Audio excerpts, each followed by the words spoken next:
السلام علیکم۔ یہ ایک سوال آیا ہے کہ آپ بیت کا ترجمہ بھی کتاب کر دیتے ہیں، تو اس کی تھوڑی سی وضاحت کر دیں کہ ایسا کیوں ہے۔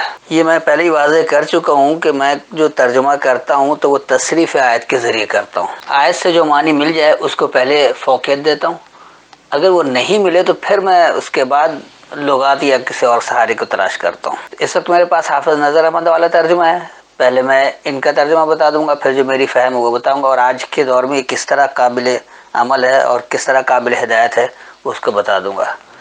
اس کے لیے آئیے سورہ آل عمران اور اس کی آیت نمبر 96-97 یعنی 3 کی 96-97۔ پہلے حافظ نظر احمد والا ترجمہ۔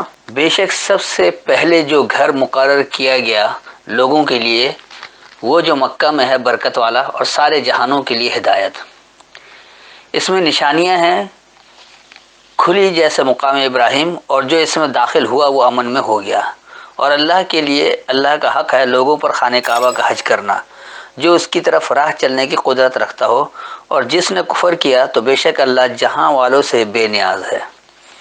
یہ ہے وہ روایتی ترجمہ جہاں یہ خود کہہ رہے ہیں کہ اللہ کا پہلا گھر جو ہے بنا ہے وہ مکہ میں ہے، جبکہ دوسری طرف روایات میں دیتے ہیں کہ پہلا گھر جو بیت المقدس ہے۔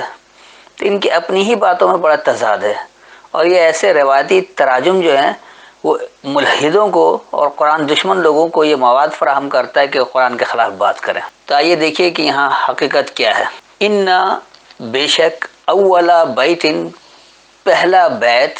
بیت کے بنیادی مطلب میں نے پہلے بتا دیا تھا کہ اس کا مطلب ہوتا ہے جہاں خفیہ مشورہ کیا جائے۔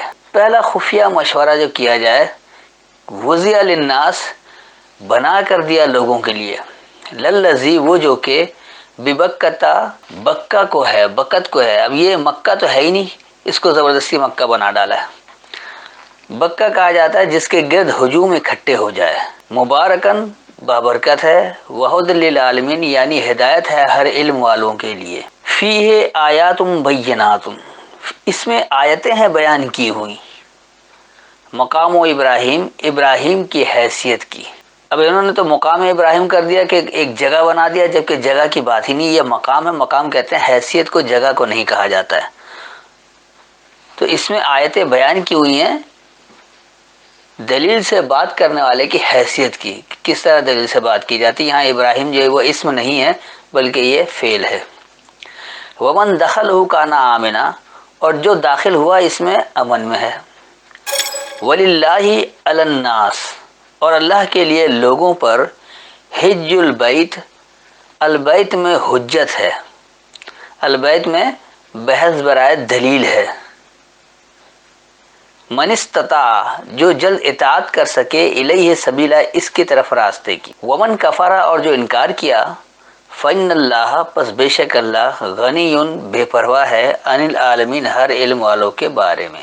میں ایک بار اس کا رواں ترجمہ کر دیتا ہوں پھر اسے سمجھاتا ہوں۔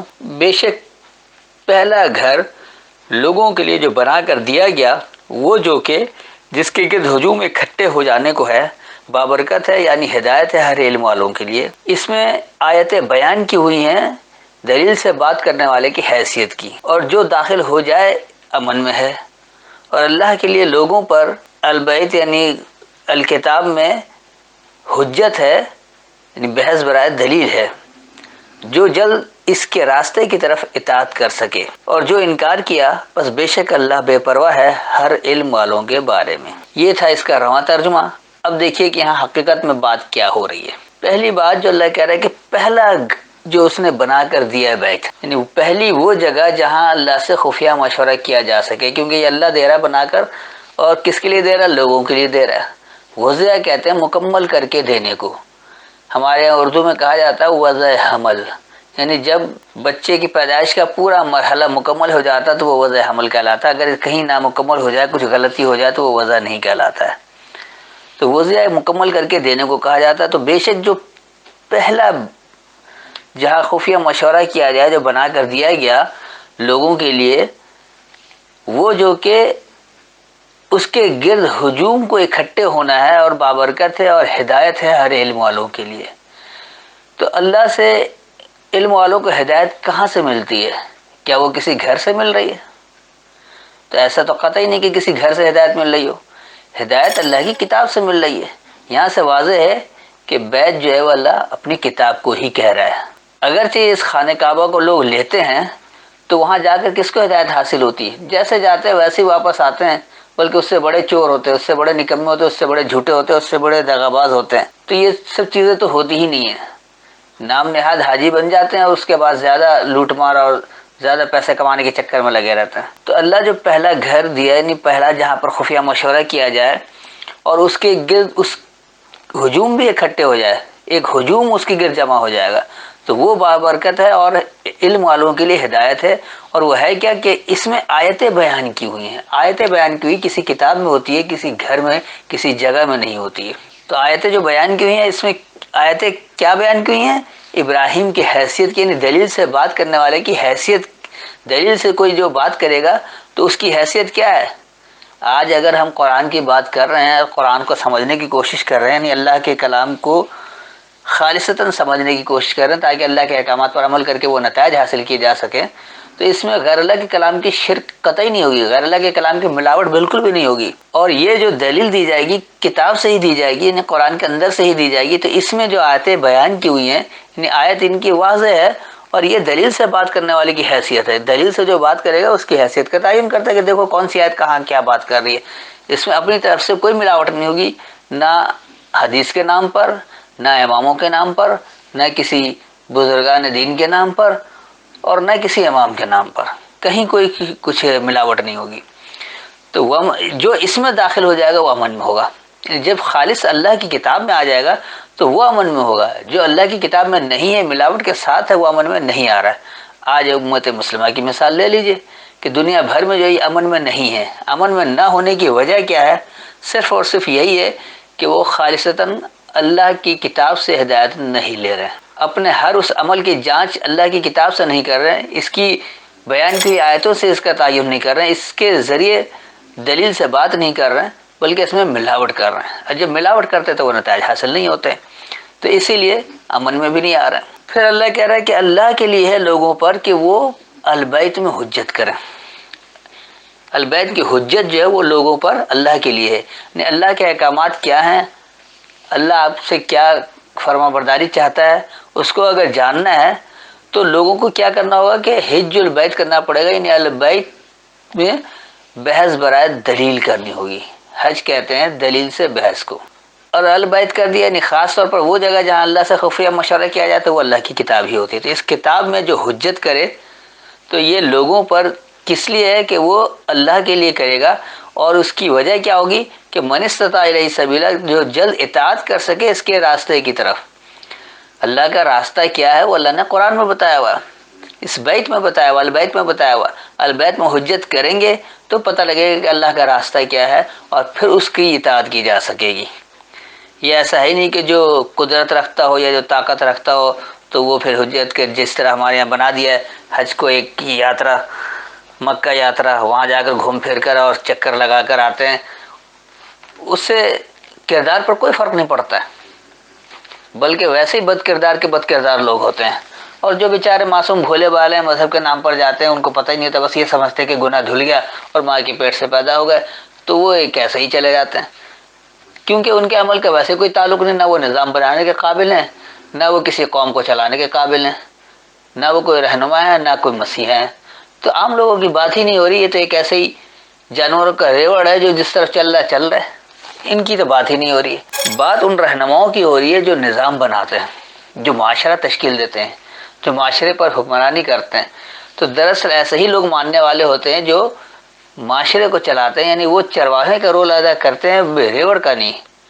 ریوڑ جو ہے وہ تو چرواہے کے پیچھے پیچھے بھاگ رہا ہوتا ہے۔ اس کے بعد کہہ رہے ہیں کہ جو کوئی انکار کرے تو پس بے شک اللہ بے پرواہ ہے ہر علم والوں کے بارے میں۔ مگر کوئی علم رکھتے ہوئے بھی اللہ کا انکار کر رہا ہے تو اللہ بے پرواہ ہے، اللہ کو کوئی پرواہ نہیں ہے کہ آپ اس کی مانیں یا نہ مانیں، آپ اللہ کو مانیں یا نہ مانیں، اللہ کو کوئی فرق نہیں پڑتا ہے۔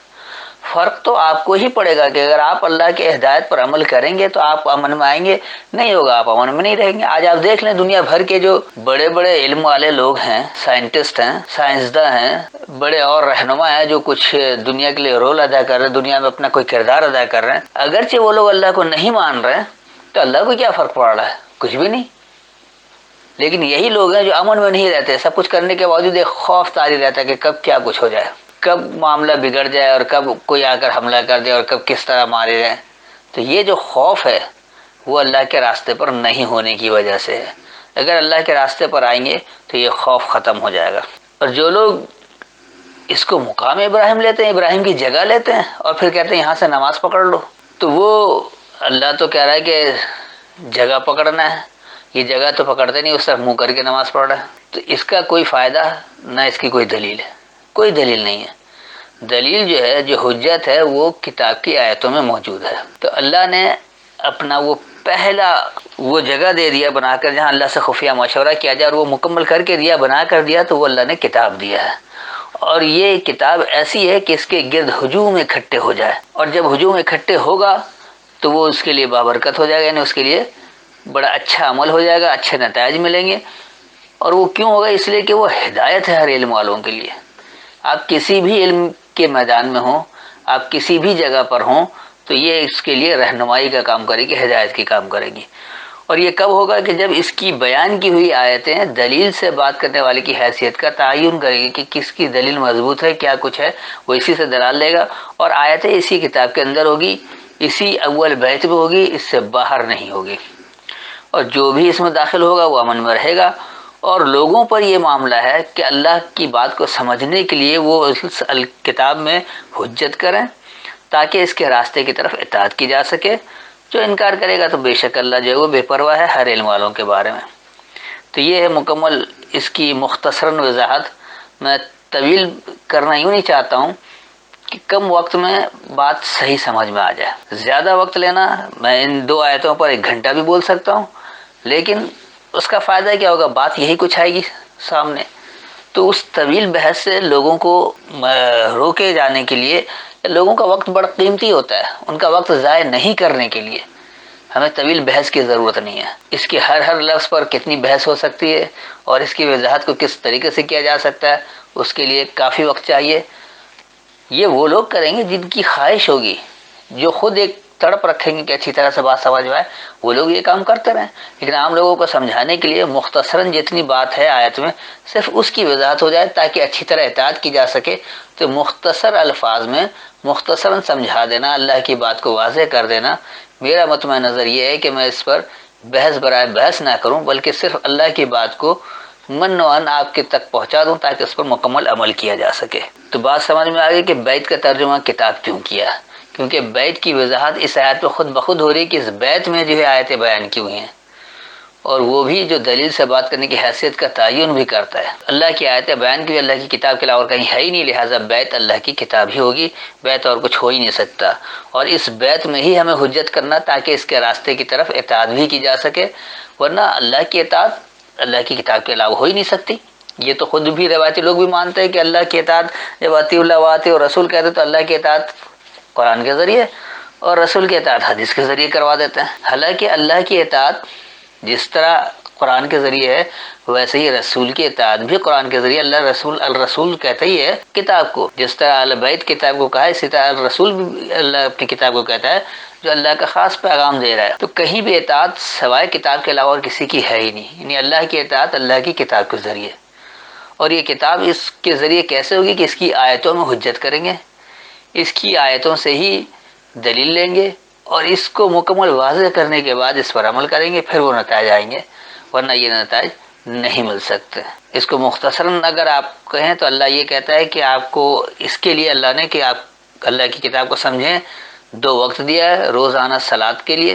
تو صلاۃ میں اللہ کی کتاب کو سمجھ کر پڑھنے کا نام ہی صلاۃ ہے، اور وہاں اس کو سمجھنے کے لیے جو حجت کرتے ہیں، جو حج البیت کرتے ہیں، تو یہ حج ہے۔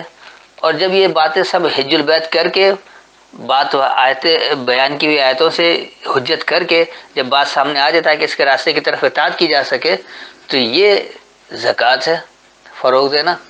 اور آپ کا ہر وہ عمل جو قرآن کے خلاف جا رہا ہے اس سے رک جانا صیام ہے۔ تو بات انتہائی واضح ہے کہ کسی بھی طرح سے جائیں، کسی بھی طرح گھومیں، کسی طرح تصریف کر لیں، ہر جگہ صرف اور صرف اللہ کی کتاب کی اطاعت ہے۔ تو جو بھی اسلام دشمنی میں آتے ہیں وہ سب سے پہلے قرآن کی مخالفت کرتے ہیں، اور اس قرآن کے آڑ میں اللہ کی بھی مخالفت کرتے ہیں۔